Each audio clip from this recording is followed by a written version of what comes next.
get a fast car. I got a plan to get us out of here. Been working at the convenience store. Managed to save just a little bit of money. Won't have to drive too far. Just cross the border and into the city. You and I can both get jobs and finally see what it means to be living. Friends, this is Zarbod. You know, there is an interesting thing about the experiences we go through in life. Each event changes us, sometimes in a good way and sometimes like a scar. I remember when I was a soldier it was very important to have your black shoes shiny. When I met others we would look at each other's shoes or boots. It was like a habit. I even did this when I left the military with civilians. I never said anything, but my past had affected the way I perceive reality. I got myself in trouble recently due to this.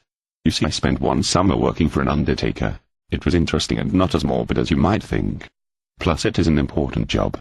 And despite what Jesus Christ said, the dead usually do not actually bury the dead, which is why the undertaker is so important. But I digress. The point is that job affected the way I look at things. So recently I posted an ad on Craiglist for a car I wanted to sell. I listed all the car's features and even pointed out that the trunk was big enough to hold 4 dead bodies. It turns out most people do not want to buy a car which has carried dead bodies.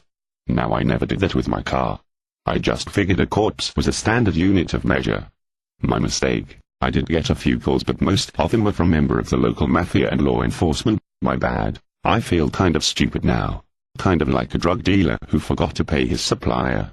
Oh, not that I would know anything about that. Okay. So the car still has not sold. Hey, if anyone would like to buy a car, let me know.